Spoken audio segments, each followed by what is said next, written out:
Hi everyone, welcome back to my new mini blog. তো আজকে ছিল হচ্ছে সরস্বতী পুজো। যেহেতু সরস্বতী পুজো তাই সকাল সকাল ঘুম থেকে উঠে স্নান করে আমি রেডি হয়ে নিলাম। আর রেডি হতে গেলে এই জাস্ট একটু টোনার, একটু জাস্ট সিরাম জাস্ট অ্যাপ্লাই করলাম আর একটু ময়েশ্চারাইজার। যেহেতু শীতকাল আর যদিও বা এখন শীতটা অনেকটাই কমে গেছে, তাও কি একটু তো হাইড্রেট থাকতেই হয়, তাই জন্যই এগুলো করা। তো আজকে যেহেতু সরস্বতী পুজো ছিল বাড়িতে, একদম ঘরোয়াভাবেই ছিল, কোনো ব্রাহ্মণ এনে করানো হয়নি।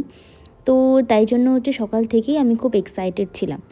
তো তারপর হচ্ছে আমি গরম গরম চাউমিন খেয়ে নিয়েছিলাম। চাউমিনটা খুবই টেস্টি ছিল, বাট ভেজ ছিল। যেহেতু আজকে সরস্বতী পুজো তাই বাড়িতে আজকে সবই ভেজ হয়েছে। আর ছিল হচ্ছে গরম গরম আদা দিয়ে চা। যেহেতু আমার মাঝে মাঝেই এরকম চা খেতে খুব ভালো লাগে, তাই আমি এরকম চা খেয়ে নিয়েছিলাম। আর চাউমিনটা না খুবই টেস্টি ছিল আর খুব ঝাল ঝাল ছিল। আর সকাল সকাল উঠে এরকম ব্রেকফাস্ট জাস্ট দারুণ লাগে।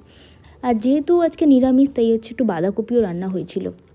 তো তারপর দেখো স্নান টান করে হচ্ছে আমি ব্যালকানিতে একটু জাস্ট দাঁড়িয়েছিলাম। তারপর দিয়ে নিয়েছিলাম হচ্ছে পুজো।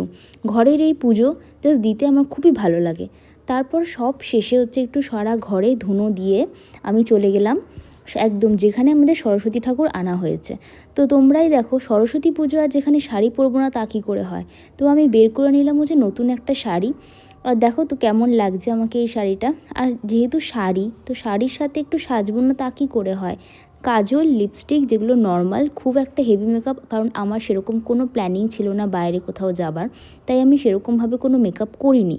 তো যেভাবে জাস্ট নর্মাল ঘরোয়াভাবে একটা জাস্ট রেডি হয়েছিলাম, তো সেটাই তোমরা দেখো আমাকে কেমন লাগছে। প্লিজ কমেন্টস সেকশানে আমাকে জানিও।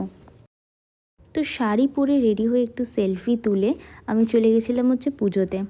তো পুজো দেওয়ার পর সারা ঘরে হচ্ছে ধুনো দিয়ে আমি আমাদের যে উঠোন আছে উঠোনে গেছিলাম। তো সেখানে হচ্ছে আমাদের তুলসী গাছ আছে। তো তোমরা সবাই জানো যে তুলসী গাছকে ভগবানের রূপে দেখা হয়। তো আমি ওখানে ধূপ ধুনো দিয়ে তুলসী গাছের নিচে আর কি রেখেছিলাম ধুনোটা, কারণ ঘরে রাখলে হচ্ছে প্রচুর ঘরে ধুনো হয়ে যাচ্ছিলো।